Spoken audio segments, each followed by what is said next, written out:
The axe bit deep into the oak, sending splinters flying across the clearing like tiny wooden daggers. Silas Boone pulled it free and swung again, his muscles burning with the familiar ache that had become his only companion these past 8 years.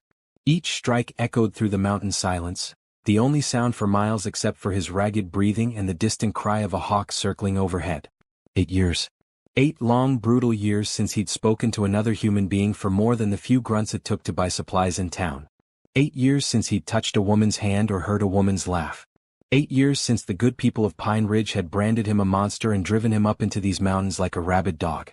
The memories crashed over him like they did every morning when the sun crested the peaks. The Hendricks family crying as the landowners came to take their farm. Little Jenny Hendricks, barely 12, clinging to her mother's skirts as men with papers and badges demanded they leave the only home they'd ever known. The corrupt officials who'd changed the land records, stealing from families who couldn't read well enough to fight back. And Silas, 25 and full of righteous fury, had tried to stop them. He'd fought like a man possessed that day, taking on 6 men to protect the Hendricks family. Blood had been spilled, plenty of it. 2 men ended up in the doctor's office with broken bones. 1 lost 3 teeth. The sheriff, who was in the landowner's pocket, had called it an unprovoked attack by a dangerous man who couldn't control his temper. The townspeople believed what they were told.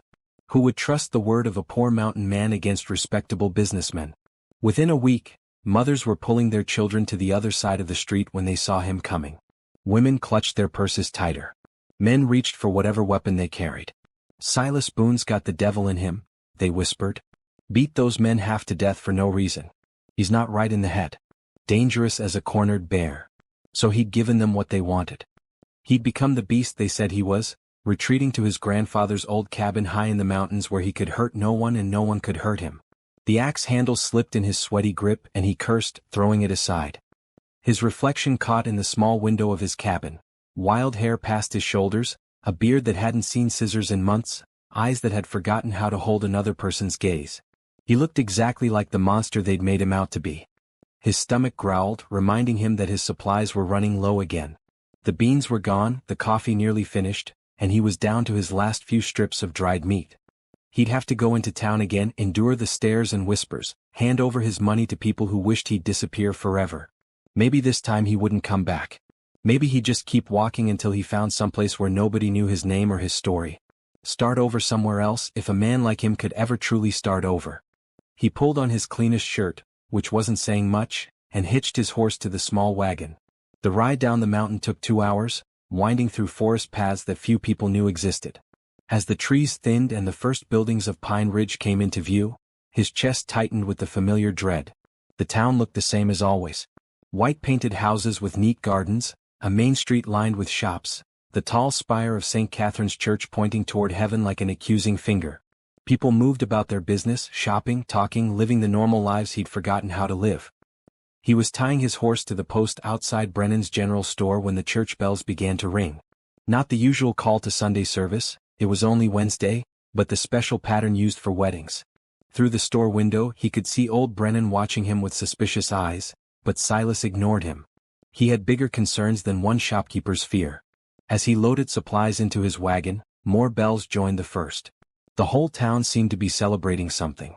Groups of people were walking toward the church, dressed in their finest clothes, chattering excitedly. A wedding then. Some lucky couple starting their life together while he loaded beans and coffee into a wagon, preparing for another season of solitude. He was about to climb onto the wagon seat when he heard something that made his blood run cold. "It's a shame about the Wynn girl," one woman was saying to another as they passed by. "Forced to marry that awful grim man to pay her father's gambling debts. She's barely 22 and he's old enough to be her grandfather. The wedding auction system is barbaric," the other woman replied. "But what choice does she have? Her father owes Grimm more money than they'll see in a lifetime." Silas's hands tightened on the wagon's side. A forced marriage. A young woman being sold to pay debts that weren't hers. The same corruption that had driven him from town was still poisoning everything it touched. He told himself it wasn't his business. He tried to help people before and look where it had gotten him. The smart thing was to climb into his wagon and head back to his mountain, back to his safe, lonely existence where he couldn't make things worse for anyone. But his feet were already carrying him toward the church, drawn by something he couldn't name. Maybe it was the memory of little Jenny Hendricks and how helpless she'd looked. Maybe it was 8 years of isolation finally driving him completely mad. Or maybe it was just the desperate need to do something, anything, that might redeem one small piece of his wasted life. The church doors stood open, and he could hear the preacher's voice echoing inside. If any man has objections to this union, let him speak now or forever hold his peace. Silas reached the doorway and stopped. Inside he could see a young woman in a white dress standing at the altar next to a man 3 times her age. Even from behind, he could tell she was beautiful, graceful neck, dark skin that glowed in the afternoon light streaming through the stained glass windows, hair arranged in elegant curls beneath a simple veil. But it was the way she held herself that broke something inside his chest. Shoulders straight but trembling slightly. Head held high despite the circumstances. She was trying to be brave, but he could see the defeat in every line of her body. The preacher continued, "Theodore Grimm, do you take this woman?" "Stop." The word tore from Silas's throat before he could think about what he was doing. Every head in the church turned toward him, and the collective gasp that went up could have blown out every candle in the building. He stepped inside, his boots echoing loudly on the wooden floor. The woman at the altar had turned too, and now he could see her face. She was even more beautiful than he'd imagined, with large dark eyes that held both fear and hope. She was looking at him like he might be her salvation or her destruction, and she wasn't sure which would be worse. "I haven't seen a woman in 8 years, he said, his voice carrying clearly through the silent church. The words felt strange on his tongue, like a confession torn from the deepest part of his soul. Clara Wynn's hands trembled as she clutched the small bouquet of wildflowers someone had thrust into her palms just minutes before. The white dress she wore had belonged to her mother, altered hastily to fit her smaller frame, and it smelled faintly of the lavender sachets that had protected it in the trunk for 20 years. She dreamed of wearing it someday, but never like this. Never with her heart pounding in terror and her future being sold to the highest bidder. The sanctuary of St. Catherine's Church was packed with people, but Clara felt utterly alone. Their faces blurred together as she fought back tears. Neighbors who'd known her since childhood, friends who'd played with her in these very church halls, all of them watching her sacrifice herself on the altar of her father's sins. 3 days ago, she'd been planning to start her new job as a teacher at the elementary school. She'd spent weeks preparing lessons, arranging her small classroom, dreaming of helping children learn to read the way her mother had taught her. Then Theodore Grimm had appeared at their door with a stack of gambling debts bearing her father's signature and a proposal that made her stomach turn. "Your father owes me $8,000, he'd said, his pale eyes roaming over her in a way that made her skin crawl. "Money he lost at my poker table over the past 2 years. I'm willing to forgive the debt in exchange for your hand in marriage." Her father, Patrick Wynne, hadn't even had the courage to look her in the eye. He'd sat in his chair by the fireplace, head hanging in shame, while Grimm laid out the terms. The wedding auction was a legal practice in their county. Families in desperate circumstances could arrange marriages to settle debts, with the church overseeing the process to ensure it was honorable. Honorable. Clara almost laughed at the bitter irony. There was nothing honorable about a 22-year-old woman being forced to marry a 60-year-old man who owned half the businesses in town and had buried 2 wives already. "You have 3 days to decide," Grimm had told her, tipping his hat like a gentleman. "But understand, Miss Wynne, that this is the most generous offer you'll receive. Few men would be willing to take on such a substantial debt for a woman with no dowry and questionable family connections." Questionable family connections. He meant her father's drinking and gambling, the whispered rumors about her mother's death, the way their family had slowly fallen from respectability into poverty. Clara had spent her whole life trying to rise above those whispers, working twice as hard as everyone else to prove her worth. But none of that mattered now. She'd considered running away, of course. But where could she go with no money and no family to take her in? Her father would still owe the debt, and Grimm had made it clear he would take their small house and everything else they owned. At least this way her father would have a roof over his head. "Dearly beloved," the preacher began, his voice echoing in the vaulted ceiling, "we are gathered here today to witness the union of Clara Elizabeth Wynne and Theodore Benjamin Grimm." The words felt like stones in her chest. She tried to focus on something else: the stained glass window depicting Jesus with his arms outstretched, the smell of beeswax candles, the soft rustle of Mrs. Henderson's silk dress in the front pew. Anything but the man standing beside her, close enough that she could smell his cologne and hear his labored breathing. Theodore Grimm was not a kind man. Everyone in town knew it, though few dared say so openly. He foreclosed on families who missed payments by even a day. He charged outrageous rents for his properties and evicted tenants with no notice. His first wife had died under mysterious circumstances, a fall down the stairs that left her with a broken neck. His second wife had simply disappeared one winter night, though Grimm claimed she'd run off with a traveling salesman. Clara knew she was likely signing her own death warrant by marrying him. But what choice did she have? Marriage is not to be entered into lightly, the preacher continued, but with careful consideration and mutual respect. Mutual respect. Clara bit her lip to keep from making a sound that might have been laughter or a sob. The only thing Grimm respected was money and power, and she had neither. She glanced around the church one more time, hoping against hope that someone would object, that some miracle would save her from this fate. But the faces looking back at her were full of pity, not rescue. These people had their own problems, their own debts to Grimm, their own reasons to stay quiet and let this travesty proceed. Her gaze landed on Mrs. Patterson, her former teacher, who had tears streaming down her cheeks. On young Tommy Henderson, who'd once asked permission to court her and now couldn't meet her eyes. On her father's sister, Aunt Ruth, who'd refused to even attend the ceremony because she couldn't bear to watch. The couple has chosen to write their own vows, the preacher announced. Mr. Grimm, you may speak first. Grimm cleared his throat and reached into his jacket pocket, pulling out a folded piece of paper. His vows, Clara realized with growing horror, were probably about as romantic as a business contract. Clara, he began, his voice carrying easily through the church, you are a beautiful young woman who will bring honor to my household. I promise to provide for you as my wife, to give you a comfortable home and position in society. In return, I expect your loyalty, obedience, and dedication to making our marriage a success. Loyalty, obedience, dedication. Not love, not partnership, not even basic kindness.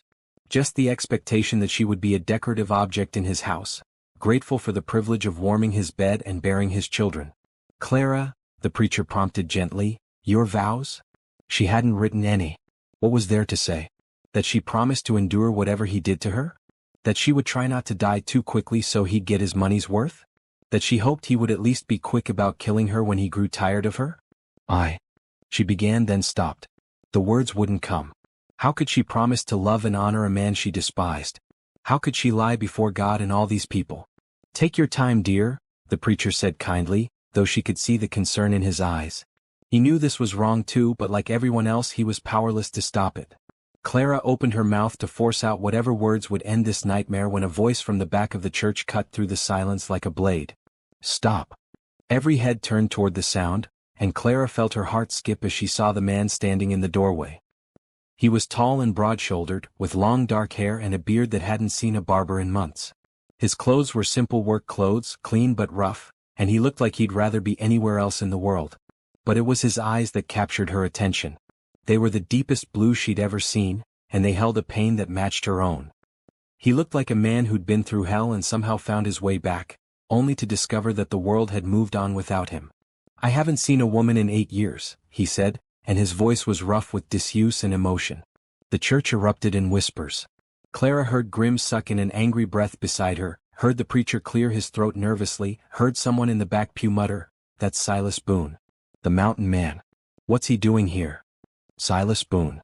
She'd heard the name whispered in frightened tones since she was a child.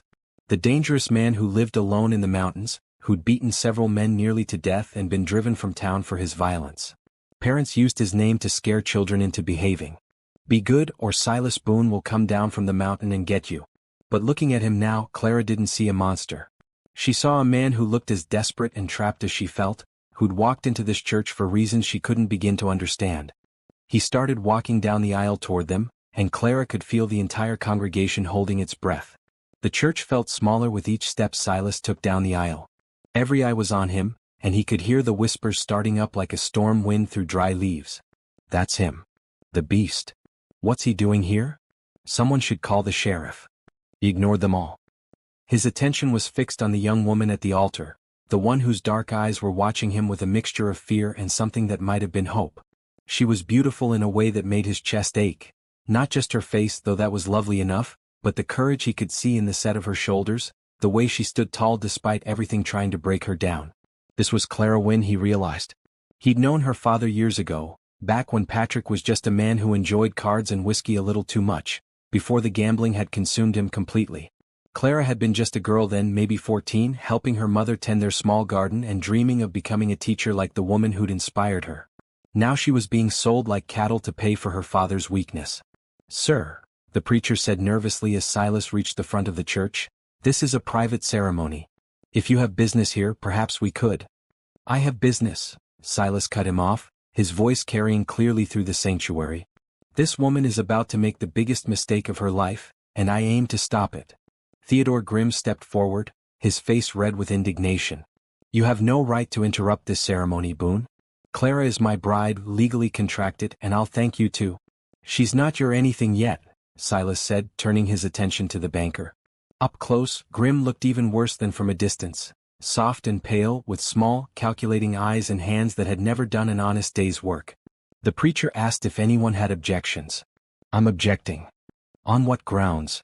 Grimm demanded. "You can't just walk in here and—" "On the grounds that she doesn't want to marry you," Silas said simply. He looked at Clara, who was staring at him with wide eyes. "Do you want to marry this man?" The question hung in the air like smoke. Clara's mouth opened, then closed. The honest answer was written all over her face, but saying it out loud would change everything. She began, then looked around the church at all the watching faces.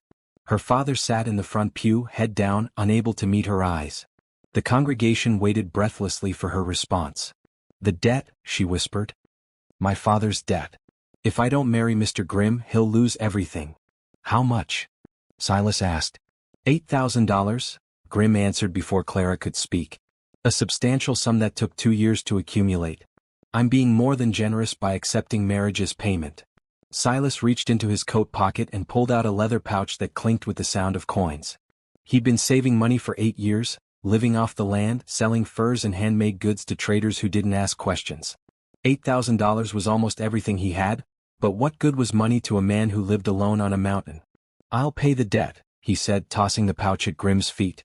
"Every cent right now." The church erupted. People gasped and began talking all at once. Grimm's face went from red to purple as he stared at the pouch. "You can't be serious," the banker sputtered. "This is highly irregular. The marriage contract has already been signed. There are legal obligations." "The marriage hasn't happened yet," Silas pointed out. "Until she says, 'I do,' she's a free woman. And I'm making her a better offer." He turned to Clara, who was looking at him like he'd just grown wings and begun flying around the church. "Miss Wynne, I'm asking you to marry me instead." The silence that followed was so complete that Silas could hear his own heartbeat in his ears. Clara stared at him, her bouquet trembling in her hands. "I don't understand," she said quietly. "You don't even know me." "I know enough," he replied. "I know you're being forced into something you don't want. I know you deserve better than to be sold like property to pay another man's debts. And I know that if you marry me, you'll be free to make your own choices." "But I would still be married," she pointed out. "Still bound to a man I don't know." Silas nodded, acknowledging the truth of it.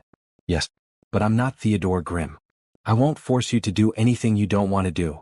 I won't hurt you or use you or treat you like a possession. You'd have your own room, your own space, your own life.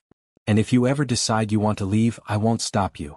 Clara looked between him and Grimm, weighing her options. Marriage to a man who would probably kill her within a year, or marriage to a man who was offering her freedom. It wasn't really a choice at all. "Why?" she asked. "Why would you do this for a stranger?" Silas was quiet for a long moment, searching for words to explain something he didn't fully understand himself. 8 years ago, I tried to help a family who was being cheated by corrupt men. I failed and they lost everything anyway. Maybe this is my chance to get it right." He extended his hand to her. "What do you say, Miss Wynne? Will you marry me?" Clara looked at his outstretched hand, then at Grimm's furious face, then at her father who was finally looking up at her with something that might have been hope. She thought about the teaching job she'd dreamed of, the life she'd wanted to build, the freedom she'd never had. This mountain man was offering her a chance at something better. Maybe not love, not yet, but respect and kindness and the possibility of finding her own path. It was more than anyone else had ever offered her. She reached out and took his hand. His skin was calloused from years of hard work, but his grip was gentle, careful not to hurt her. "Yes," she said loud enough for the whole church to hear. "I'll marry you." The church exploded into chaos. People were standing up, talking over each other, some shouting objections while others seemed thrilled by the unexpected drama. Grimm was demanding his money back, threatening lawsuits, insisting the original contract was still binding. But Silas wasn't listening to any of it. He was looking at Clara, at the way her face had transformed when she'd made her choice. The fear was still there, but it was mixed with something else now, determination, maybe even excitement. "Preacher," he said, raising his voice to be heard over the commotion, "I believe you have a wedding to perform." The preacher looked around helplessly, clearly out of his depth. This is most irregular. I'm not sure the law." "The law says she can choose her husband," Silas interrupted. "She's chosen. Now marry us." Clara squeezed his hand and he squeezed back. Whatever happened next, they'd face it together. Before anyone could object further, Silas leaned down and kissed her. It was meant to be just a brief touch, something to seal their agreement and make it clear to everyone watching that she was no longer available to Theodore Grimm. But the moment their lips met, something electric passed between them. Clara's eyes fluttered closed and she leaned into him slightly, as if she'd been waiting her whole life for this moment. The kiss lasted only a few seconds, but it felt like a promise. Of protection, of partnership, of possibilities neither of them had dared to imagine. When they broke apart, Clara was looking at him with wonder in her eyes. "Marry us," Silas told the preacher again, his voice rough with emotion. "Now." The wagon ride away from St. Catherine's Church felt like escaping from a dream, or maybe entering one. Clara sat beside Silas on the hard wooden seat, her white wedding dress spread around her like foam on water, trying to process what had just happened. An hour ago she'd been preparing to marry Theodore Grimm. Now she was Mrs. Silas Boone, heading up a mountain road with a man she'd met 30 minutes before their wedding ceremony. The hastily performed marriage had been a blur of confused protests and legal technicalities. Grimm had threatened lawsuits and demanded the return of his money, but the preacher had pointed out that Clara was legally free to choose her husband until the moment she said, "I do," to someone else. Since she'd clearly chosen Silas, the original contract was void. Her father had wept when Silas handed over the money to pay his debts. Not tears of joy, Clara noticed, but tears of shame. He knew what he'd almost cost her, and it would haunt him for the rest of his life. "I'm sorry, Clara," he'd whispered as she hugged him goodbye. "I'm so sorry for what I put you through." "It's over now, Papa," she told him, though she wasn't sure it really was. One nightmare might be ending, but another could be just beginning. Now, as the wagon climbed higher into the mountains, Clara stole glances at her new husband. He handled the reins with easy confidence, guiding his horse along paths that seemed barely wide enough for the wagon wheels. His profile was strong and weathered, like a man who'd spent years facing harsh elements. But there was something gentle in the way he held the reins, careful not to jerk the horse's mouth even when navigating difficult turns. "Are you cold?" he asked, noticing her shiver as the mountain air grew thinner. "A little," she admitted. The wedding dress wasn't designed for mountain travel, and the late afternoon was giving way to evening. Without a word, he shrugged out of his coat and handed it to her. It was warm from his body heat and smelled like pine trees and honest work. Clara wrapped it around her shoulders gratefully. "Thank you," she said. Then, after a moment's hesitation, "Thank you for everything. What you did back there. I know you didn't have to." Silas was quiet for so long that Clara wondered if he'd heard her. When he finally spoke, his voice was rough with emotion. 8 years ago, I watched a family get destroyed because I couldn't stop the men who were cheating them. The Hendricks family, they lost their farm, their home, everything. Little Jenny Hendricks was about your age when they got thrown off their land." He paused, his hands tightening on the reins. "I swore I'd never watch that happen again if I could prevent it." "Is that why everyone calls you dangerous?" Clara asked carefully. "Because you fought those men?" Silas let out a bitter laugh. "I broke some bones and bloodied some noses trying to protect people who couldn't protect themselves. The sheriff was in the landowner's pockets, so they made me out to be the villain. Said I was a violent man who couldn't control his temper." Clara studied his profile, looking for signs of the monster the townspeople described. All she saw was a man carrying a heavy burden of guilt and loneliness. "Do you regret it?" she asked. "Fighting for them?" "No," he said immediately. "I regret that it didn't help. I regret that they suffered anyway. But I don't regret trying to do what was right." They rode in comfortable silence for a while, the wagon wheels creaking rhythmically as they climbed higher. The forest grew thicker around them, towering pines and oaks that blocked out most of the remaining daylight. Clara should have been frightened, heading into the wilderness with a man she didn't know, but somehow she felt safer than she had in weeks. "Tell me about your home," she said eventually. "What should I expect?" Silas seemed to consider this carefully. "It's not much," he said finally. "My grandfather built the cabin back in the 1840s when he first came west. It's solid and warm, but it's not fancy. No electricity, no indoor plumbing. Water comes from a well, heat from the fireplace and wood stove. It sounds peaceful, Clara said and meant it. After years of living under her father's shame and the town's judgment, the idea of a simple life in the mountains held unexpected appeal. It is peaceful, Silas agreed. Sometimes too peaceful. 8 years is a long time to live with only your own thoughts for company. Clara heard the loneliness in his voice and felt something stir in her chest. This man had sacrificed his place in society to help others, then punished himself with isolation for failing to save them. There was something noble in that, even if it was also tragic. "Why didn't you ever leave?" she asked. "Go somewhere else, start over where nobody knew your story?" Silas was quiet for a long moment, guiding the wagon around a particularly sharp curve. "I thought about it," he said finally. "Planned it even. But this mountain is the only home I've ever known. My grandfather's buried up here and my parents. Leaving felt like abandoning them too."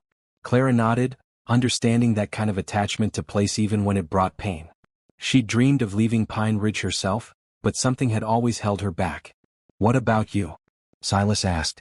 "What were your plans before today?" "I was going to be a teacher," Clara said, and couldn't keep the wistfulness out of her voice. "I had a job lined up at the elementary school. I was going to help children learn to read and write, maybe inspire a few of them the way my teacher inspired me."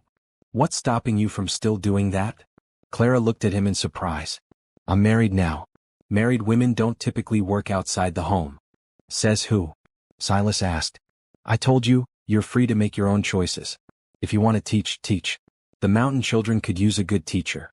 Most of them don't get much schooling." The possibility hadn't even occurred to Clara. In her experience, marriage meant the end of a woman's independence, the beginning of a life devoted entirely to her husband's needs and wishes. But Silas was offering her something different. Partnership instead of ownership. "You'd really let me do that?" she asked. "It's not about letting you do anything," Silas said firmly. "It's about respecting what you want for your life. I married you to give you freedom, not to take it away." Clara felt tears prick her eyes, but they were good tears this time. When was the last time someone had cared about what she wanted? The path was getting steeper now, and she could see a clearing ahead through the trees. As they came around the final bend, Silas's cabin came into view and Clara caught her breath. It wasn't grand, but it was beautiful in its simplicity. Built of logs that had weathered to a soft gray, with a stone chimney sending a thin curl of smoke into the evening air. A small porch faced west, positioned to catch the last rays of sunlight. Gardens and outbuildings were arranged around the main structure, everything neat and well-maintained. "It's lovely," Clara said and meant it. Silas seemed pleased by her reaction. "It's home," he said simply. As he helped her down from the wagon, Clara realized that for the first time in her adult life, she was about to enter a home where she was wanted, where she was welcome, where she didn't have to apologize for existing. It felt like the beginning of something she'd never dared to hope for. Clara woke to the sound of an axe biting into wood and the smell of coffee brewing. For a moment she couldn't remember where she was. The bed was different, softer than her narrow cot at her father's house, and sunlight was streaming through windows that faced the wrong direction. Then memory flooded back.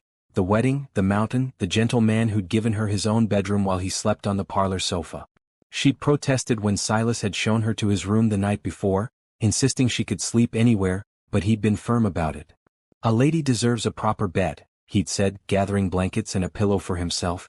"I've slept on worse than that sofa, believe me." Now, dressed in the simple blue dress she'd packed in her small bag, Clara made her way to the kitchen. Silas was nowhere to be seen, but he'd left fresh coffee on the stove and a plate of biscuits on the table, still warm from the oven. A note written in careful script lay beside them. "Gone to check the traps. Back by noon. Make yourself at home. Make yourself at home." The words stirred something unexpected in Clara's chest. When had anyone ever said that to her and meant it? She poured herself coffee and took it out to the porch, settling into one of the 2 wooden chairs positioned to catch the morning sun. The view was breathtaking. Rolling mountains stretched as far as she could see, covered in forest that showed the first hints of autumn color. A small stream bubbled somewhere nearby, and birds called to each other from the pine branches. The peace of it was almost overwhelming. No shouting neighbors, no church bells marking time she couldn't control, no whispers following her down the street. Just silence and beauty and the freedom to sit quietly with her own thoughts. She was still there an hour later when Silas emerged from the forest, a brace of rabbits slung over his shoulder. He stopped when he saw her as if surprised to find her there, then smiled, the first real smile she'd seen from him. "Good morning," he said, climbing the porch steps. "Did you sleep well?" "Better than I have in months," Clara admitted. "Thank you for the coffee and biscuits. They were delicious." Silas looked pleased. "My grandmother's recipe. She taught me to cook when I was barely tall enough to reach the stove." He gestured to the rabbits. "I thought we might have stew tonight if that suits you." "That sounds wonderful," Clara said. "Can I help?" "You don't need to." "I want to," she interrupted. "I'm not used to sitting idle and I'd like to learn my way around your kitchen." "Our kitchen," she corrected herself, still getting used to the idea. Silas nodded, understanding. "I'd appreciate the company. It's been a long time since I had someone to cook with." They spent the morning working together in the kitchen, Silas showing Clara where everything was kept while they prepared the rabbits and vegetables for stew. His hands were gentle as he demonstrated how to joint the meat, patient when she asked questions about seasoning and cooking times. "You're a good teacher," Clara observed as she watched him work. "Had to learn everything the hard way after my folks died," Silas said. "Figured if I ever had the chance to pass it on, I'd try to make it easier for someone else." There was no self-pity in his voice, just matter-of-fact acceptance of the life he'd lived. Clara found herself wanting to know more about this man who'd rescued her, who seemed to carry his burdens without complaint. "How old were you when they died?" she asked gently. 16, Silas said, washing his hands in the basin. "Fever took them both within a week of each other. My grandfather had passed the winter before, so it was just me after that." "I'm sorry," Clara said, meaning it. "That must have been terribly lonely." Silas shrugged. "I had the mountain. The animals. It was enough most of the time." But Clara heard what he didn't say, that sometimes it hadn't been enough, that a 16-year-old boy grieving his parents had needed more than wilderness and solitude could provide. They worked in comfortable quiet for a while, and Clara found herself relaxing in a way she hadn't in years. There was something soothing about the simple domestic tasks, the easy rhythm they fell into together. When Silas reached around her to get a pot from the shelf, she didn't flinch the way she would have with any other man. When their hands touched as he handed her a wooden spoon, she felt warmth instead of fear. "Clara," Silas said as they sat down to a simple lunch of bread and cheese, "I want you to know that you can ask me anything. About the mountain, about how we'll live here, about what I expect from this marriage." Clara set down her bread, hearing the serious note in his voice. "What do you expect?" Silas was quiet for a long moment, choosing his words carefully. "I expect nothing," he said finally. "I hope for friendship, maybe eventually companionship. But I won't pressure you for anything more than you're willing to give." "And if I'm never willing to give more?" Clara asked, testing the boundaries of his promise. "Then that's your choice to make," Silas said without hesitation. "I meant what I said yesterday, you're free to live your life as you see fit." Clara studied his face, looking for signs of deception or hidden expectations. She found only sincerity and something that looked like understanding. "Why?" she asked. "Most men would expect marital rights." Silas's jaw tightened slightly. "Most men didn't watch their new wife get forced to the altar to pay another man's debts. You've been through enough, Clara. The last thing you need is a husband who sees you as property he's entitled to use." The kindness in his voice nearly undid her. Clara had spent so many years bracing herself against men who wanted to take from her. Her father taking her earnings to feed his gambling habit, Grim wanting to take her body and her freedom, even well-meaning suitors who saw her as a prize to be won rather than a person to be known. But Silas was offering her something she'd never experienced, respect without strings attached. "I don't know how to do this," she admitted quietly. "How to be married to someone who doesn't want to control me." "We'll figure it out together," Silas said. "There's no hurry, no pressure. We have all the time in the world." After lunch, Silas offered to show her around the property. They walked the boundaries of his land, nearly 200 acres of mountain forest and meadow that his grandfather had claimed decades ago. He showed her the garden where he grew vegetables, the pen where he kept chickens, the workshop where he crafted furniture and tools to trade in town. "You built all this yourself?" Clara asked, admiring the solid construction of the various outbuildings. "Most of it," Silas said. "Had help with the barn raising from some of the other mountain families back before." He trailed off, but Clara understood. Back before the town branded him a dangerous man and even his neighbors began to fear him. "Do you miss it?" she asked. "Having neighbors, being part of a community?" Silas considered this. "Sometimes.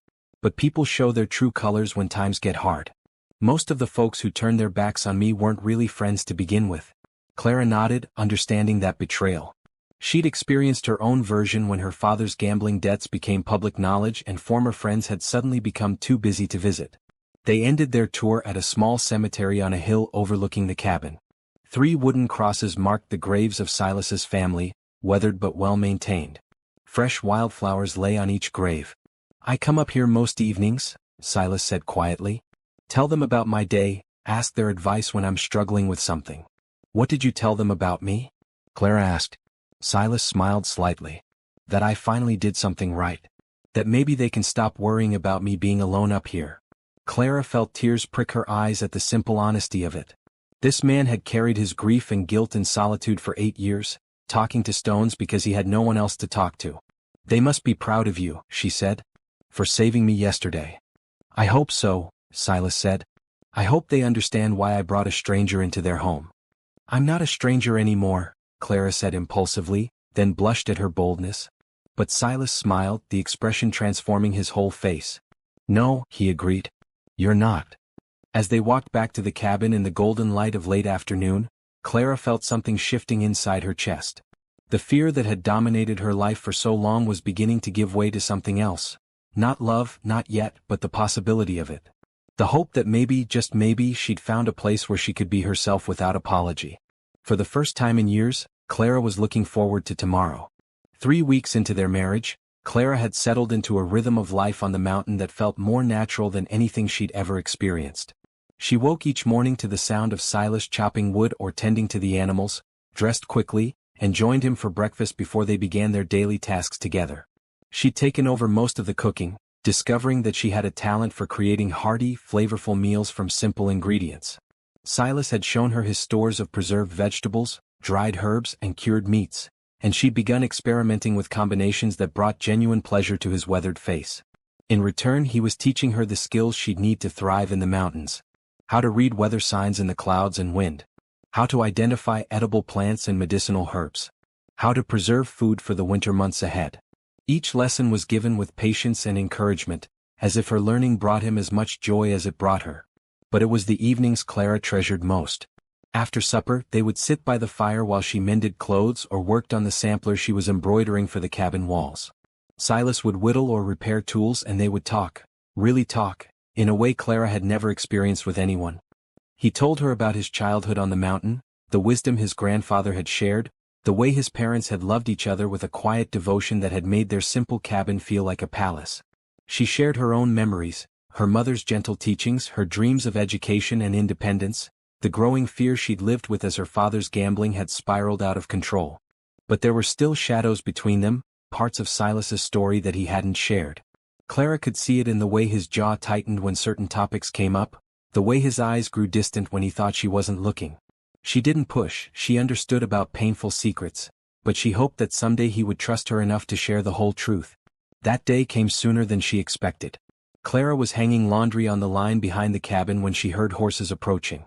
She'd learned to recognize the sound of Silas's horse, and this wasn't it. Multiple horses, moving fast, their hoofbeats urgent on the mountain path. She dropped the sheet she was hanging and hurried around to the front of the cabin, where Silas was emerging from the workshop with a hammer still in his hand. His face had gone tense at the sound of the approaching riders. "Go inside," he told her quietly. "Lock the door and don't come out unless I call for you." "Silas, what?" "Please, Clara. Just do as I ask." The urgency in his voice sent Clara hurrying into the cabin. She locked the door as instructed but couldn't resist peering through the window to see what was happening. 3 men on horseback were approaching the cabin.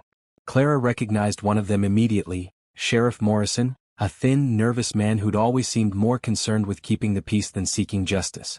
The other 2 were strangers, but their expensive clothes and confident bearing marked them as men of importance. "Silas Boone," Sheriff Morrison called out as the riders came to a stop in front of the cabin. "We need to talk." "Sheriff," Silas replied evenly, though Clara could see the tension in his shoulders. "What brings you up the mountain?" One of the other men dismounted, a tall fellow with silver hair and cold eyes. "I'm Judge Hamilton from the county seat. We're here about the Hendricks matter." Clara's breath caught. The Hendricks family, the ones Silas had tried to help 8 years ago, the ones whose suffering had driven him into exile on this mountain. That matter was settled years ago, Silas said carefully. Actually, it wasn't, Judge Hamilton replied, pulling a leather folder from his saddlebag. New evidence has come to light. Evidence that changes everything. The third man dismounted as well, and Clara saw that he was younger than the others, with ink-stained fingers that marked him as a clerk or lawyer. He was carrying a heavy satchel that he set carefully on the ground. Mr. Boone, the young man said, my name is Attorney Warren. I've been investigating land fraud cases throughout the county, and I believe you were wrongfully accused in the Hendricks matter. Silas went very still. Wrongfully accused of what? Of being the aggressor, Judge Hamilton said. Of attacking innocent businessmen without provocation. He took the folder from Attorney Warren and opened it. We've uncovered evidence that you were acting in defense of the Hendricks family against a conspiracy to steal their land. Clara pressed closer to the window, her heart racing. This was what Silas had been carrying all these years. Not just the pain of failing to help the Hendricks family, but the injustice of being branded the villain when he'd been trying to be the hero. Samuel Hendricks contacted us 3 months ago, Attorney Warren continued. He's been living in California, working to rebuild his life after losing the farm. But he never forgot what you did for his family, and he never stopped looking for a way to clear your name. Sam's alive? Silas asked, and Clara could hear the emotion in his voice. Alive and prosperous, Judge Hamilton confirmed. He owns a successful ranch now, and he's been using his resources to investigate what happened to his family's land. What he found would shock you. Sheriff Morrison dismounted as well, looking uncomfortable. Silas, I owe you an apology. We all do. The men you fought that day, they weren't legitimate businessmen. They were part of a land-grabbing scheme that stretched across 3 counties. Attorney Warren opened his satchel and began pulling out documents. Forged deeds, bribed officials, intimidated witnesses. It was all part of an organized effort to steal land from families who couldn't fight back legally. You stumbled into the middle of it when you tried to help the Hendricks family. The men you fought, Judge Hamilton added, were enforcers hired to terrorize families into signing over their property. You didn't attack innocent people, Mr. Boone. You fought criminals who were in the process of committing a crime. Silas sank onto the porch steps, the hammer falling from his nerveless fingers. 8 years, he said quietly. 8 years I've been living with the guilt of failing to save them. You didn't fail, Sheriff Morrison said earnestly. The Hendricks family got away safely because of what you did. Yes, they lost their land, but they kept their lives. Without your intervention, they might not have survived. Clara felt tears streaming down her face as she watched Silas process this revelation. The man she'd married wasn't just a good man who'd been wrongly accused. He was a hero who'd been living in exile for doing the right thing. There's more, Attorney Warren said gently. The original charges against you have been dropped. Your name has been cleared officially. And there's the matter of compensation. Compensation? Silas looked up, confused. Judge Hamilton smiled for the first time since arriving. The land fraud conspiracy was extensive, Mr. Boone. When we recovered the stolen assets, there was a substantial fund set aside for victims and those who suffered as a result of the crimes. Your 8 years of unjust exile qualify you for a significant settlement. He handed Silas a bank draft, and even from her position at the window, Clara could see Silas's eyes widen as he read the amount. I don't want money, Silas said, trying to hand it back. I just want my name cleared. It's already cleared, Sheriff Morrison assured him. This money is yours by right. Use it however you see fit. Attorney Warren gathered up his papers. Mr. Boone, you're free to return to town whenever you choose. Your reputation has been restored, and anyone who still believes the old lies will be corrected. After the men had remounted and ridden away, Silas sat on the porch steps for a long time, staring at the bank draft in his hands. Clara finally unlocked the door and went to sit beside him. You heard all that? He asked without looking up. Every word, Clara confirmed. Silas, I'm so sorry you've carried this burden alone for so long. He was quiet for a moment, then turned to look at her. Do you know what this means? Clara thought she understood, and her heart clenched with sudden fear. It means you can go back to town. Live a normal life again. No, Silas said, reaching for her hand. It means we can go back to town if we want to. It means you can have that teaching job you dreamed of. It means we can build whatever life we choose together. Together? Clara asked, hardly daring to hope. Together, Silas confirmed, squeezing her hand. If you'll have me. Not as a desperate woman with no other choice, but as a woman who's free to choose her own path. Clara looked into his blue eyes and saw not just kindness and respect, but love, real, deep, abiding love that had grown quietly between them over these past weeks. "I choose you," she said simply. "I choose this life we're building together." When Silas kissed her this time, it wasn't the desperate kiss of their wedding day or the gentle kiss of new acquaintances. It was the kiss of two people who'd found their home in each other, who'd chosen love over fear and hope over despair. And for the first time in 8 years, Silas Boone was truly free. Clara was teaching her first mountain school class when Theodore Grimm arrived to destroy her happiness. She'd converted the old community hall at the base of Silas's mountain into a schoolhouse, and 8 children from the scattered mountain families were bent over their slates, carefully copying the letters she'd drawn on the makeshift blackboard. "Remember, children," she was saying, walking between the rough wooden desks Silas had built for them, "the letter A starts with a line that goes up and to the right, then another line that goes up and to the left, and then a line across the middle to connect them." Little Beth Morrison, the sheriff's 7-year-old daughter, raised her hand. "Mrs. Boone, why do some letters look different when they're small?" Clara smiled, delighting in the child's curiosity. "That's an excellent question, Beth. We call the big letters capitals and the small letters." She paused as she heard horses approaching outside. Not unusual in itself, parents often came to check on their children's progress, but something about the sound made her uneasy. Through the window she could see 3 horses approaching. The lead rider was unmistakably Theodore Grimm, his expensive black suit and silver-topped cane marking him even at a distance. Behind him rode 2 men Clara didn't recognize, but their hard faces and the guns at their hips suggested they weren't there for friendly conversation. "Children," Clara said, keeping her voice calm despite the fear rising in her chest, "I want you to continue practicing your letters. I need to step outside for a moment." She walked to the door on unsteady legs, her mind racing. What could Grimm possibly want? Their marriage had been legally dissolved when she married Silas. The debt had been paid in full. There was no legal connection between them anymore. But as Grimm dismounted and approached the schoolhouse, the predatory smile on his face told Clara that legality might not be his primary concern. "Mrs. Boone," he said, tipping his hat in a mockery of politeness. "Or should I say Mrs. Grimm? After all, our original marriage contract still stands." "Our contract was voided when I married Mr. Boone," Clara replied, proud that her voice remained steady. "The preacher made that very clear." Grimm's smile widened. "Ah, but that's where you're wrong, my dear. You see, I've done some research into mountain law and I've discovered some very interesting precedents." He pulled a folded document from his coat pocket and handed it to her. Clara unfolded it with trembling fingers, trying to make sense of the legal language inside.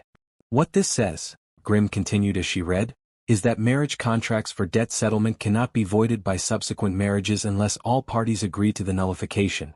Since I never agreed to release you from our contract, your marriage to the mountain man is invalid." Clara's blood turned to ice. "That's not possible. The preacher married us legally."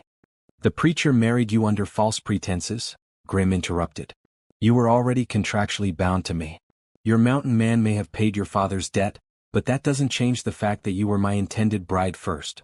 One of the men behind Grimm shifted in his saddle, his hand resting meaningfully on his gun. The message was clear.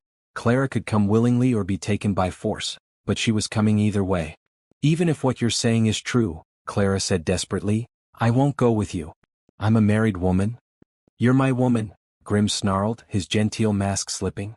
"You were promised to me to settle a debt, and I intend to collect what's mine. I've waited long enough."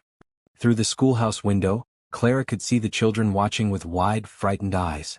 She couldn't let them see violence, couldn't let them be traumatized by whatever Grimm planned to do. "The children," she said quietly. "Let me dismiss the children first." Grimm glanced at the window and seemed to remember where they were. 5 minutes, he said. "Send them home, gather your things, and then we leave." Clara nodded and went back inside, her mind racing as she tried to figure out how to get word to Silas.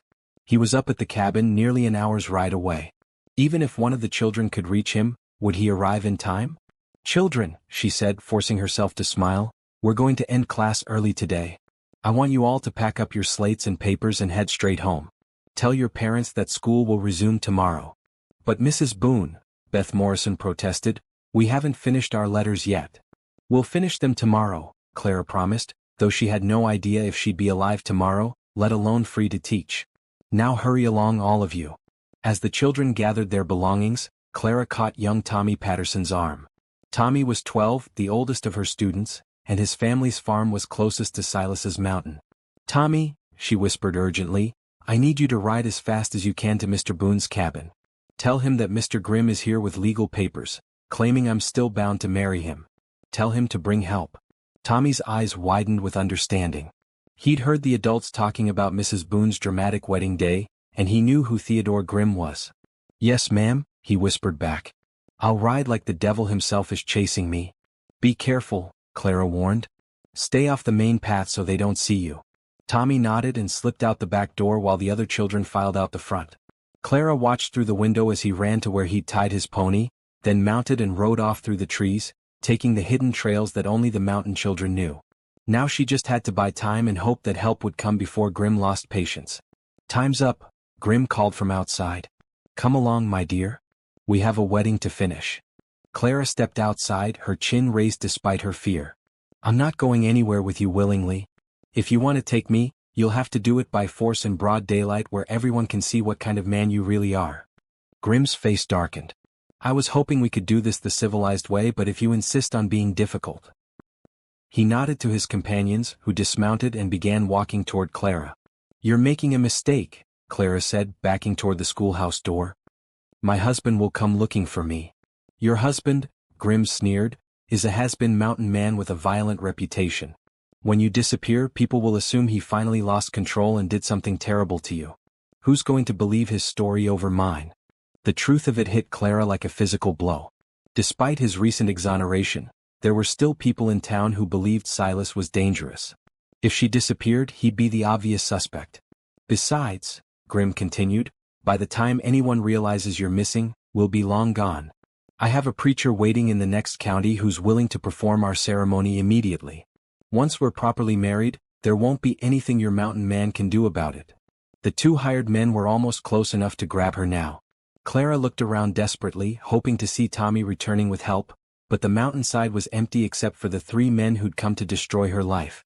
"Don't fight us, Mrs. Grimm," one of the men said, reaching for her arm.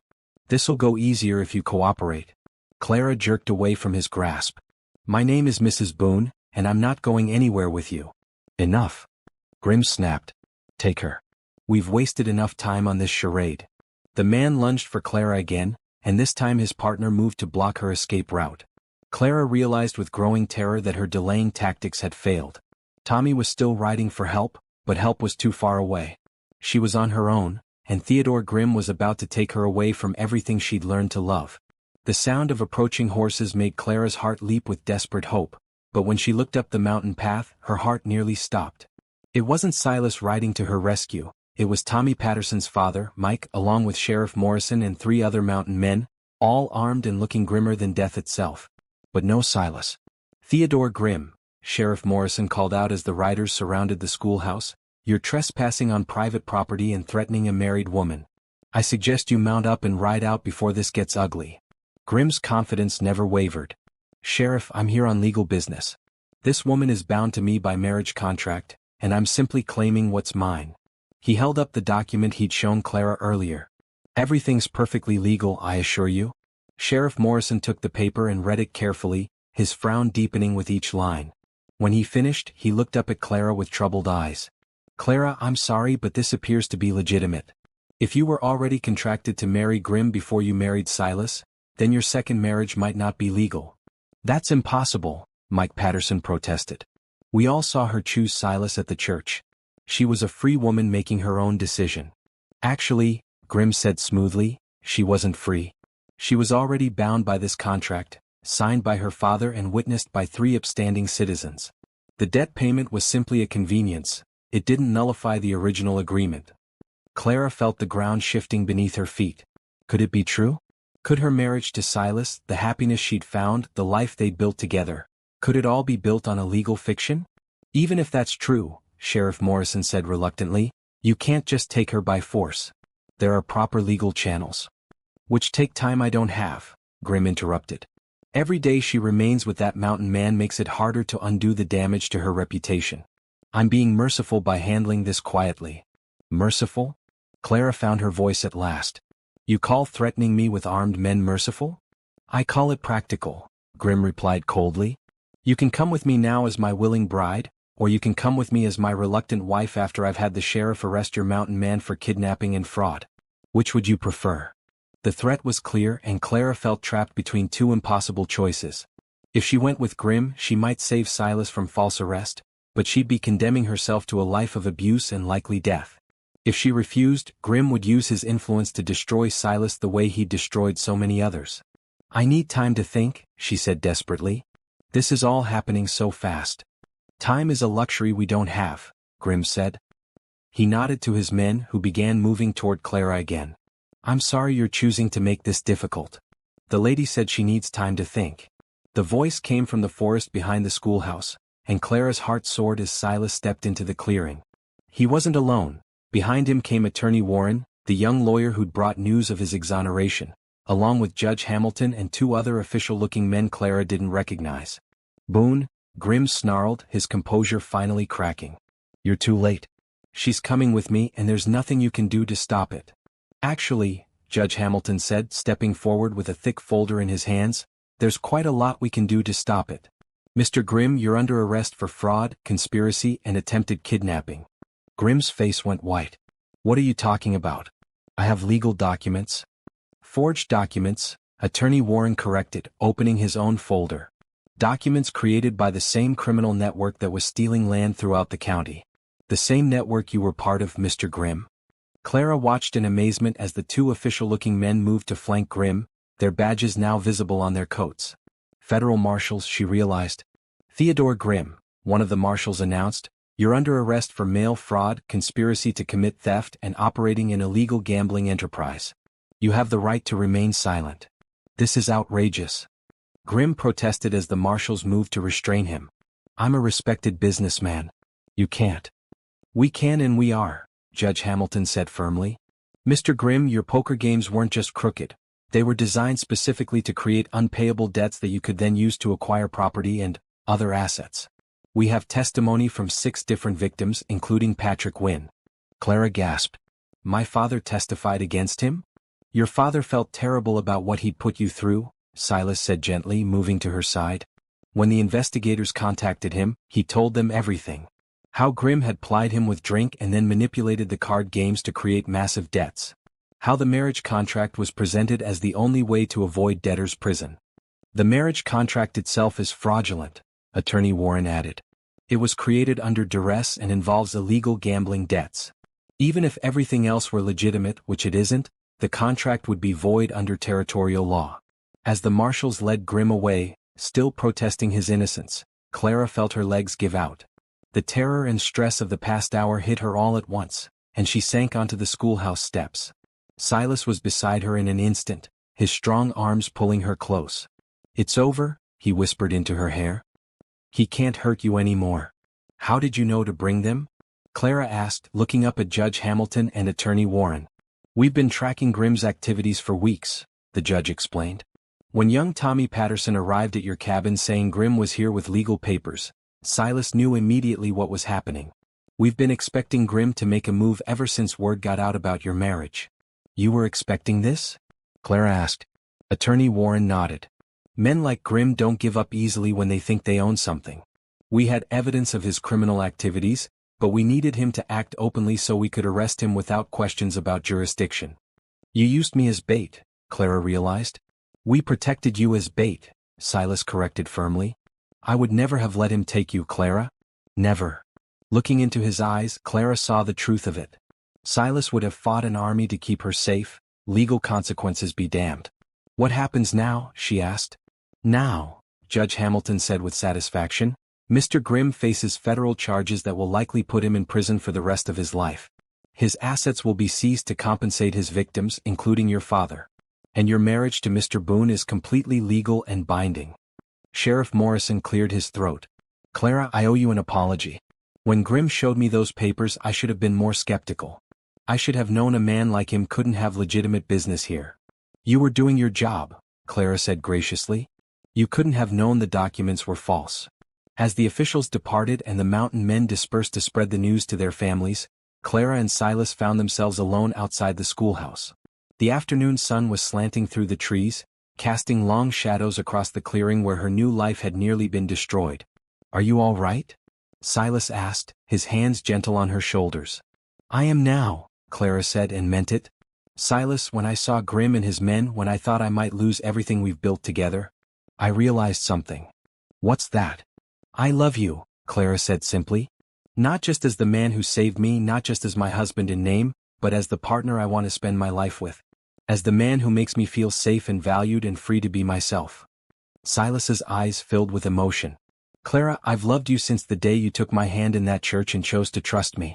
Every morning I wake up grateful that you're here, that you chose this life with me." He cupped her face in his hands, his thumbs brushing away tears she didn't realize had fallen. "When Tommy came racing up the mountain saying Grimm was trying to take you away, I felt like my world was ending. I can't lose you, Clara. You're not just my wife, you're my heart." When he kissed her this time, it was with all the love and fear and relief of the day. Clara kissed him back with equal fervor, pouring all her own emotions into the connection between them. When they finally broke apart, both breathing hard, Clara smiled through her tears. "Take me home, Silas," she said. "Take me home to our mountain." The courthouse in Pine Ridge had never seen such a crowd. News of Theodore Grimm's arrest had spread through the county like wildfire, and it seemed like half the territory had come to witness his trial. Clara sat in the front row next to Silas, her hand clasped tightly in his as they waited for the proceedings to begin. The past 2 weeks had been a whirlwind of testimony and investigation. Federal marshals had descended on Grimm's properties, uncovering evidence of fraud and corruption that stretched back nearly a decade. The gambling operation had been just one part of a larger scheme to acquire land and property through manufactured debts and forged documents. "All rise," the bailiff announced, the Honorable Judge Hamilton presiding. Judge Hamilton took his seat behind the bench, his expression grave as he surveyed the packed courtroom. "This court is now in session. We are here today for the sentencing of Theodore Benjamin Grimm, who has been found guilty on 17 counts of fraud, conspiracy, extortion, and conspiracy to commit kidnapping." Clara felt Silas squeeze her hand as Grimm was led to the defendant's table in shackles. The man who had terrorized her just 2 weeks ago looked diminished now, his expensive clothes replaced with plain prison garb, his arrogant confidence replaced with the hollow stare of a defeated man. "Before I pass sentence," Judge Hamilton continued, "I want to address the scope of Mr. Grimm's crimes and their impact on this community." He picked up a thick folder from his desk. "The evidence shows that over the past 8 years, Mr. Grimm orchestrated a criminal enterprise designed to defraud honest families of their land and property. He used rigged gambling games to create impossible debts, then offered marriage contracts or property transfers as the only way to settle those debts." A murmur ran through the courtroom. Everyone had suspected Grimm was crooked, but few had realized the extent of his crimes. "The Hendricks family," Judge Hamilton continued, "lost their farm not because of legitimate business dealings, but because Mr. Grimm and his associates forged documents and bribed officials to steal their land. When Mr. Silas Boone tried to protect them, he was framed as the aggressor to cover up the real crime." Clara saw several people in the courtroom turn to look at Silas, their expressions ranging from shame to admiration. For 8 years, they had believed the worst about a man who had been trying to protect his neighbors. "Patrick Wynne," the judge continued, "was systematically cheated at rigged card games until his debts reached impossible levels. Mr. Grimm then attempted to force Mr. Wynne's daughter into marriage as payment, not out of any genuine affection, but as part of his pattern of acquiring property and assets through fraudulent means." Clara's father, sitting 3 rows behind her, made a sound that might have been a sob. He had testified earlier in the week, his voice breaking as he described how Grimm had manipulated him, how the shame of his gambling had nearly cost him his daughter. "The evidence shows," Judge Hamilton said, "that Mr. Grimm has been responsible for the displacement of at least 12 families, the theft of over $50,000 in property and assets, and the systematic corruption of local officials who were supposed to protect the very people he was victimizing." Attorney Warren stood to address the court. "Your Honor, the prosecution has prepared victim impact statements from 14 individuals and families who were harmed by Mr. Grimm's actions. With the court's permission, I would like to read a few of these statements." "Proceed," Judge Hamilton nodded. Warren opened a folder and began to read. "From Samuel Hendricks, now residing in California. Theodore Grimm destroyed my family's legacy and drove us from our home with lies and forgery. But worse than the material loss was watching good people turn against Silas Boone, a man who risked everything to help us. For 8 years, I have carried the guilt of knowing that an innocent man was suffering because he tried to do right by my family. Clara felt tears sting her eyes as she thought about the years Silas had spent in isolation, believing he had failed the people he tried to help. Warren continued reading. From Martha Stevens, widow. Grimm foreclosed on my home after my husband died, claiming unpaid debts that I later learned were fabricated. I lost everything and had to move in with my sister's family. I thought my husband had hidden gambling debts from me, and I spent 2 years hating his memory before I learned the truth. The statements continued, each one revealing another layer of Grimm's cruelty. Families destroyed, reputations ruined, lives shattered, all for the sake of one man's greed and hunger for power. When Warren finished reading, Judge Hamilton turned his attention to Grimm. Mr. Grimm, do you have anything to say before I pass sentence? Grimm rose unsteadily to his feet, his lawyer beside him. For a moment, Clara thought he might offer some kind of apology or expression of remorse. Instead, his face twisted with the same arrogance and contempt she remembered from their encounters. I did what any businessman would do, he said, his voice carrying clearly through the silent courtroom. I saw opportunities and I took them. If people were foolish enough to gamble away their property, that's their own fault. If they couldn't read the contracts they signed, that's not my problem. A gasp went up from the courtroom. Even his own lawyer looked stunned by the callous response. I provided services that people wanted, Grimm continued, apparently oblivious to the impact of his words. Gambling, entertainment, opportunities to settle debts. The fact that some people made poor choices is hardly my responsibility. Judge Hamilton's face had gone stone cold. Mr. Grimm, your response shows a complete lack of remorse and a fundamental failure to understand the gravity of your crimes. You have destroyed families, corrupted officials, and poisoned the trust that holds communities together. He picked up his gavel. Therefore, it is the judgment of this court that you be sentenced to 25 years in federal prison, with no possibility of parole for 15 years. Additionally, all of your assets are to be seized and distributed as restitution to your victims. The gavel came down with a sound like thunder. Grimm's knees buckled, and his lawyer had to catch his arm to keep him from falling. Furthermore, Judge Hamilton continued, this court is issuing permanent restraining orders protecting all victims and their families from any contact with Mr. Grimm or his associates. Any violation of these orders will result in additional criminal charges. As the marshals led Grimm away, he turned back toward the courtroom, his eyes searching until they found Clara. The look he gave her was pure hatred, a promise that even prison bars wouldn't end his desire for revenge. But Clara wasn't afraid anymore. She was surrounded by people who cared about her. Silas, her father, the mountain families who had become her community, the students who looked up to her. Grimm's power had been broken, his secrets exposed, his victims freed from his influence. Outside the courthouse, a crowd had gathered to congratulate Silas and Clara.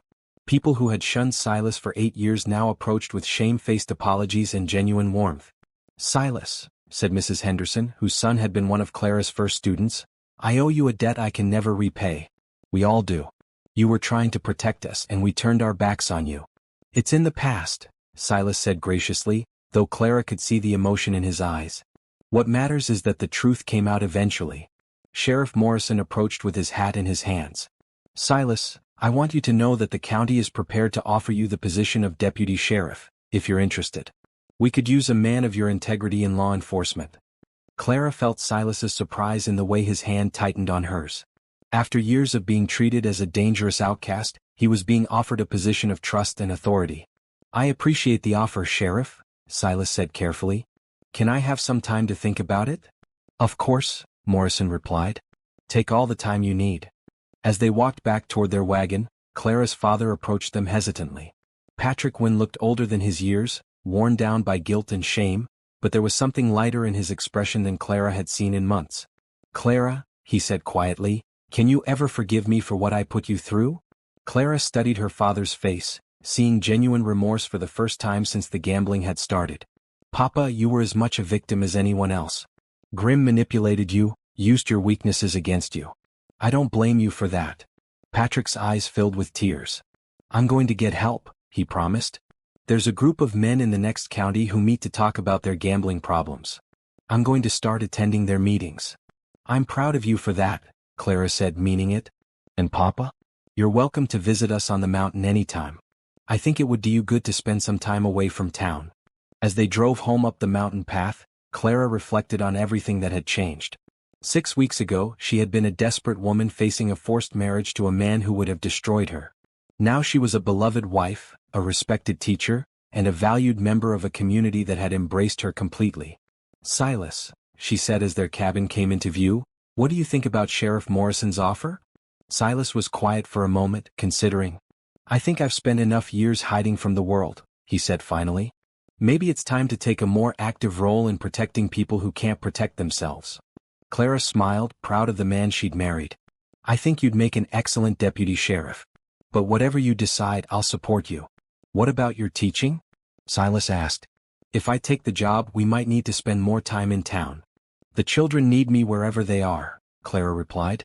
"Mountain children, town children, they all deserve the chance to learn and grow. Besides," she added with a grin, "I rather like the idea of being married to a lawman." As they reached their cabin, Clara felt a deep sense of contentment settle over her. The threats to their happiness had been defeated, the truth had been revealed, and their love had been tested and proven strong. They were ready for whatever the future might bring. 1 year later, Clara stood in the same church where her story had begun, but everything was different now.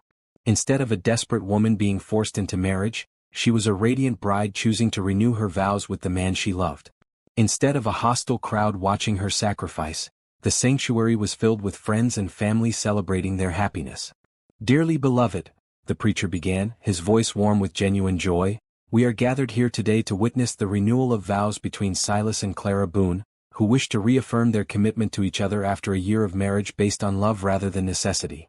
Clara looked out at the congregation and marveled at how much had changed. Her father sat in the front pew, sober for 6 months now and looking healthier than he had in years. The mountain families who had become her extended family filled several rows, their children, her students, grinning at her with excitement. Sheriff Morrison and his wife were there, along with Judge Hamilton and Attorney Warren, who had become good friends over the past year. Even some of the townspeople who had once shunned Silas were present, their faces reflecting genuine happiness for the couple who had overcome so much adversity. But it was Silas who commanded Clara's attention. He stood beside her in his best suit, looking handsome and confident in a way that had nothing to do with clothing and everything to do with the peace he'd found. The shadows that had haunted his eyes for 8 years were gone, replaced by the quiet contentment of a man who had found his place in the world. The past year had been one of growth and healing for both of them. Silas had accepted the position of deputy sheriff and had quickly earned the respect of everyone in the county. His combination of strength, integrity, and genuine concern for justice made him exactly the kind of lawman the territory needed. Clara had expanded her teaching beyond the mountain school. 3 days a week, she taught the mountain children in their converted community hall. 2 days a week, she worked at the town school, helping children who had fallen behind in their studies. The work was demanding but deeply fulfilling, and she had discovered a talent for reaching even the most difficult students. Their marriage had deepened and blossomed in ways Clara had never imagined possible. What had begun as a desperate bargain had become a partnership built on mutual respect, shared values, and genuine love. They had learned to navigate the challenges of daily life together, supporting each other through difficulties and celebrating each other's successes. The physical side of their marriage had developed naturally, without pressure or expectation. One evening in late autumn, as they sat by the fire after a particularly good day, Clara had simply taken Silas's hand and led him to their bedroom. Not his bedroom or her bedroom, but theirs. The intimacy that followed had been tender and passionate, a true joining of two people who had chosen each other freely and completely. "Silas and Clara," the preacher continued, "you have already proven your commitment to each other through the trials you've faced and overcome. Today you stand before God and this community to speak new vows based not on desperation, but on the love you've built together." Silas turned to face Clara fully, taking both her hands in his. "Clara," he began, his voice steady and sure, "a year ago I married you to save you from a terrible fate. Today I renew my vows because you've saved me from a lonely one. You've brought light and laughter into my life, purpose to my days, and hope for our future together." His thumbs brushed over her knuckles as he continued. "I promise to love you not as the desperate woman I rescued, but as the strong, intelligent, beautiful woman you've always been. I promise to support your dreams, celebrate your achievements, and stand beside you through whatever challenges we may face." Clara felt tears of joy streaming down her cheeks as she spoke her own vows. "Silas, you gave me freedom when I thought I had none, respect when I thought I didn't deserve it, and love when I thought it was impossible. You've shown me what it means to be truly valued, not for what I can provide, but for who I am. She squeezed his hands, feeling the calluses that spoke of his honest work and gentle strength. I promise to love you not as my rescuer but as my partner. I promise to support your calling to protect others, to build a home filled with love and laughter, and to face our future together with courage and hope. Do you have rings? The preacher asked. This was new. They had married so hastily the first time that there had been no time for rings. But Silas had spent weeks crafting matching bands from gold he'd panned from the mountain streams, each one engraved with a simple design of intertwined pine branches. As they exchanged rings, Clara marveled at how different this ceremony felt from their first wedding. There was no fear, no desperation, no sense of sacrifice. Only joy and love and the certainty that they were exactly where they belonged. By the power vested in me, the preacher proclaimed, and in the presence of these witnesses, I pronounce that Silas and Clara Boone have renewed their marriage vows and reaffirmed their commitment to each other. What God has joined together, let no man put asunder. This time, when Silas kissed her, it was the kiss of a man claiming his beloved wife, not a stranger making a desperate bargain. Clara kissed him back with all the love and passion that had grown between them, to the cheers and applause of everyone present. The reception that followed was held in the church hall, with food provided by the Mountain families and decorations made by Clara's students. It was simple but heartfelt, a true community celebration of love triumphing over adversity. As Clara danced with her husband, really danced with him for the first time, she reflected on the journey that had brought them here.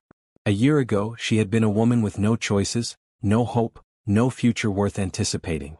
Now she was a wife, a teacher, a valued member of her community, and a woman who looked forward to each new day. What are you thinking about?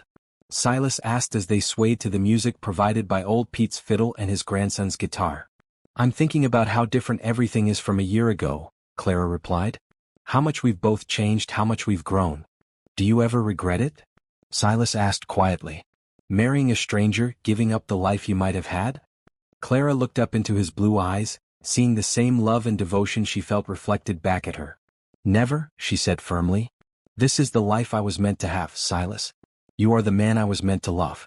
Everything that happened before was just preparing us for this. As the evening wound down and the guests began to drift away, Clara's father approached them with something in his hands, a small wooden box worn smooth with age. Clara, he said, his voice thick with emotion, this was your mother's. Her wedding ring and a few other things she treasured. She always said it should go to you when you found true love. Clara opened the box with trembling fingers. Inside was her mother's simple gold wedding band, a pair of pearl earrings, and a small locket containing a picture of her parents on their wedding day. She would have loved Silas, Patrick continued. She always said you'd need a man who was strong enough to match your spirit but gentle enough to cherish it. Thank you, Papa, Clara whispered, hugging her father tightly. This means more to me than you know. As they drove home up the mountain path under a sky full of stars, Clara wore her mother's ring on her right hand, next to the new band Silas had made for her. The symbolism wasn't lost on her. The past and the present, loss and love, sorrow and joy, all woven together into the tapestry of her life. Mrs. Boone, Silas said as they reached their cabin, what do you say we start working on the next chapter of our story? Clara laughed, delighted by the suggestion. They had talked about children, about expanding their family, about the legacy they wanted to build together on this mountain. I say that sounds like the perfect way to begin our second year of marriage, she replied. As Silas carried her over the threshold, something they hadn't done the first time, Clara felt a deep sense of completion. She had found her home, her purpose, her perfect partner. The desperate woman who had stood at that altar a year ago had been transformed into someone she barely recognized, someone confident, beloved, and free. The future stretched before them, full of possibilities and promise. There would be challenges certainly, but they would face them together. There would be joys to celebrate, children to raise, a community to serve, and a love to nurture for all the years of their lives. Clara Boone had everything she'd ever dreamed of and more than she dared to hope for. And it had all begun with a desperate man walking into a church and declaring, I haven't seen a woman in 8 years. Sometimes, Clara reflected as Silas kissed her in the doorway of their home, the most beautiful love stories begin with the most desperate circumstances. Sometimes, salvation comes from the most unexpected places. And sometimes, when all hope seems lost, fate steps in and changes everything with a single moment of courage. Their story was just beginning. Dear listeners, thank you so much for joining Clara and Silas on their incredible journey from desperation to deep, abiding love. Their story reminds us that sometimes our darkest moments can lead us to our greatest blessings, and that true love is worth fighting for. I'd love to hear from you. What was your favorite moment in Clara and Silas's story? Did you guess that Theodore Grimm was part of a larger criminal conspiracy? And what do you think the future holds for our mountain couple? Please share your thoughts in the comments below. Your feedback helps me craft stories that truly resonate with readers like you.